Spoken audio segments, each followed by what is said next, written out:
This lecture covers Erik Erikson's psychosocial theory. You should open up Erikson's PowerPoint slides on Blackboard, and this is what you'll see.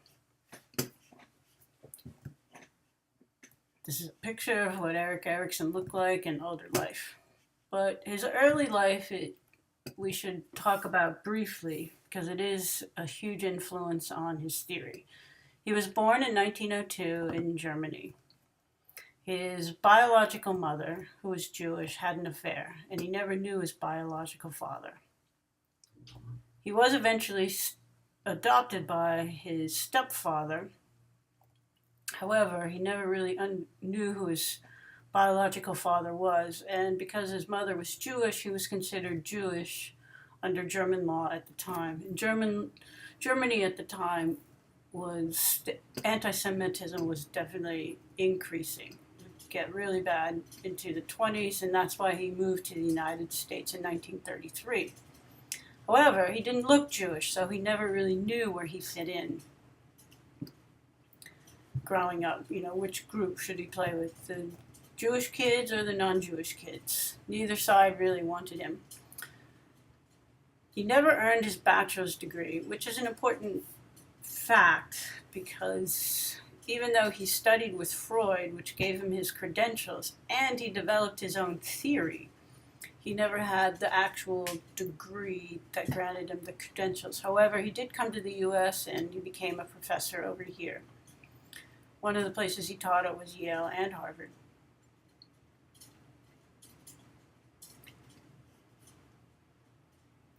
His theory, psychosocial theory, has a couple of highlights that are important to know. It's really about how kids develop their psychological coping skills within their primary support group. How do children develop their sense of self as a result of their interactions with their primary support group? And the primary support group can change from infancy through adolescence and further on into adulthood. He has 8 stages. However, we're only going to talk about the first 5. But each of those 8 stages has 2 possible outcomes. The child can either have a positive self-esteem at the end of that particular stage in life, or the child can have a negative self-esteem at that stage in life.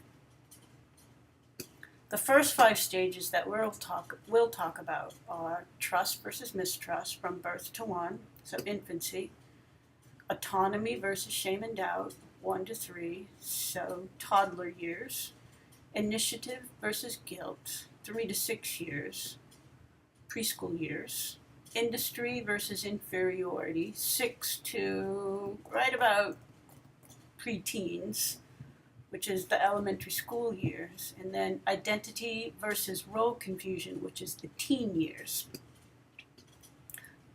Let's take a brief pause, and then you can also go back at any point in this recording and replay what you want to play. So the first stage is trust versus mistrust.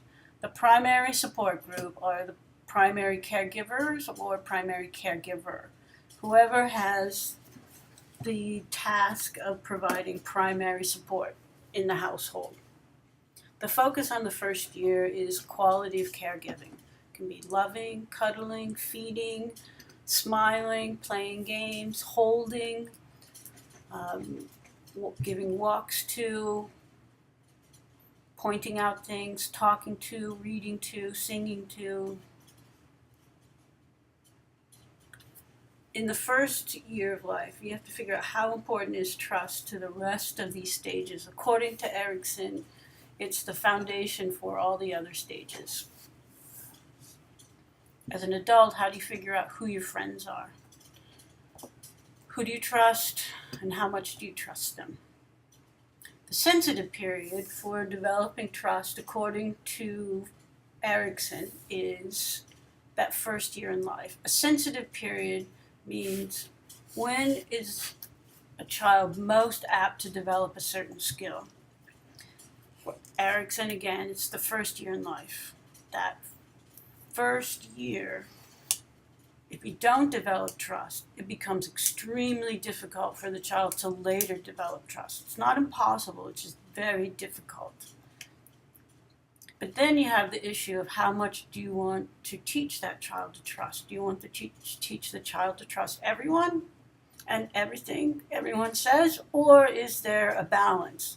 And the point is there is a balance. It's like you want some trust, but you also want to make sure they trust the right people.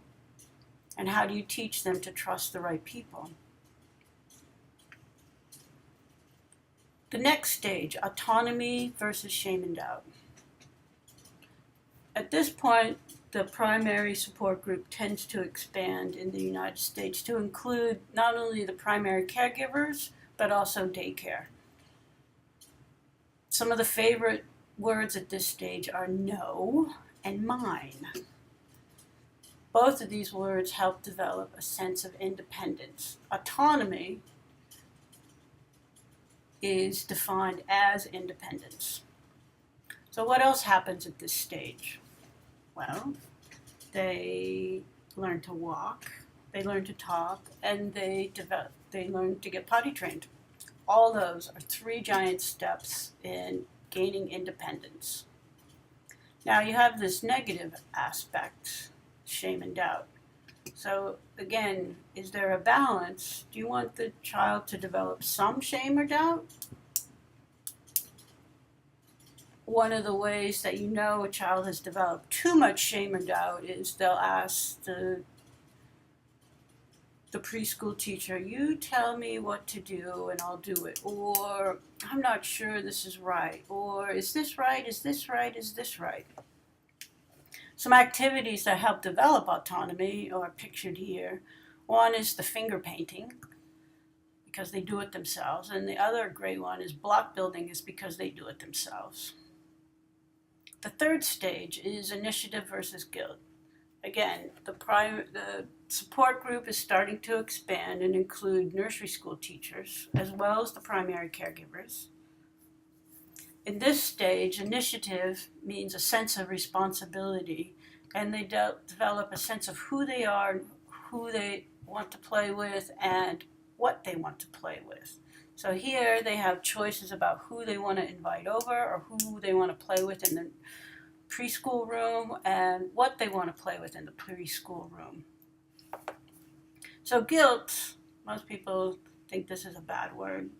You don't want to make the child feel guilty. However, it is the formation of conscience.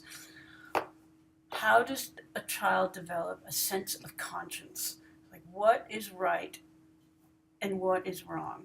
And how do you know what is appropriate behavior? So if you think of guilt, it does have a bit of a positive aspect. But at 3, children tend to be extremely impulsive.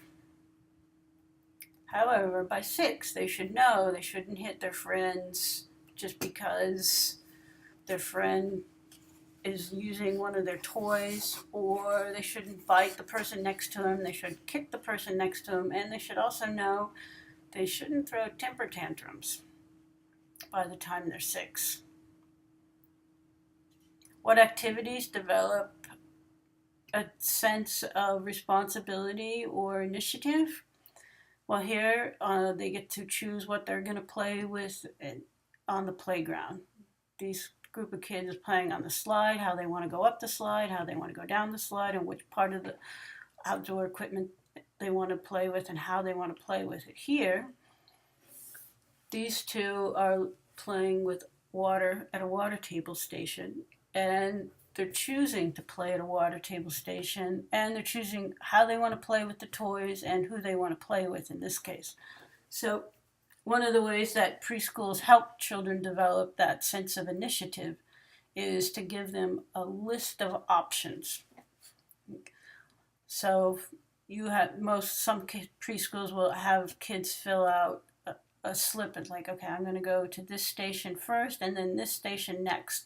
And then they know without always being told what to do. Okay, now it's time to move to your next station.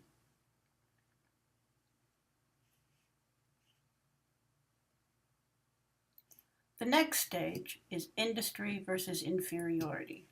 Here we're at 6 to 11 years of age, and kids are in the elementary school system now. The primary support group still is the primary caregivers, but again, it's an ever expanding circle. But elementary school teachers have a huge impact on a child's self esteem. And industry is kind of an unusual word to use and associate with elementary school, but if you think about industry, it's really about how well they're working in school. How well are they mastering important skills such as reading, writing, math, science, spelling. Unfortunately, not every child is great at mastering these important skills. And one of the things you have to be able to do with children who maybe school isn't their strongest activity is to figure out a passion or an activity they are good with, because you want to keep that self-esteem strong even if they're not great in school. So sometimes those after-school activities are absolutely essential to a kid's life, and it could be band, it could be music, it could be dance, it could be gymnastics, it could be art, it could be clay, it could be horseback riding, it could be sports, all kinds of sports. So really you have to figure out what the kid really likes and how are you going to find an activity that that kid can develop a passion on. A passion about at this point in life.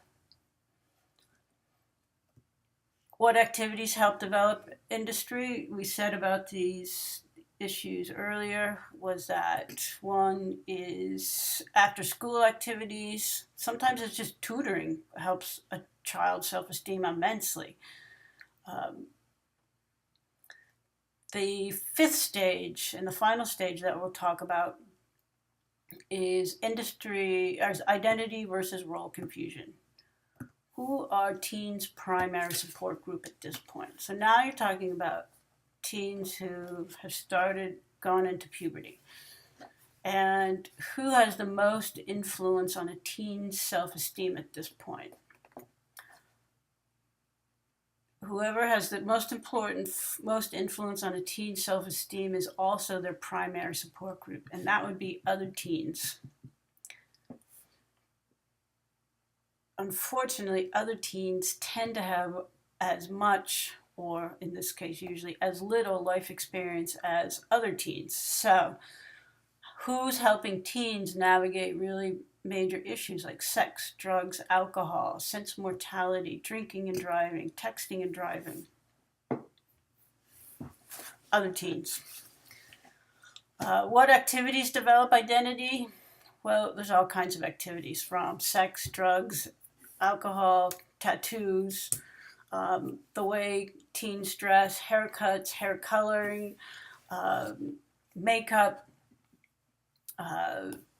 sports, clubs. But in my opinion, one of the best activities to help a teen develop a sense of identity is to have them volunteer, either with kids or in a soup kitchen with the disabled, somewhere how that they're getting outside of themselves.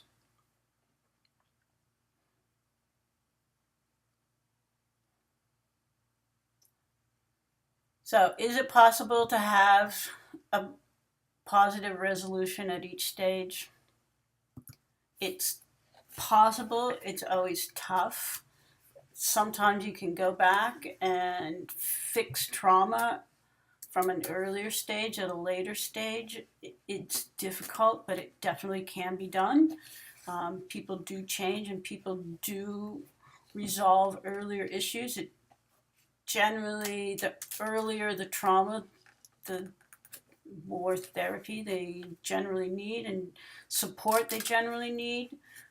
And it's what I want you to think about now is how all those stages not only apply to the kids that you work with in 2015, but also how do these stages apply to your own life as you've looked through each stage and you look back on your own life. At this point, that will be the conclusion of Erik Erikson's psychosocial theory.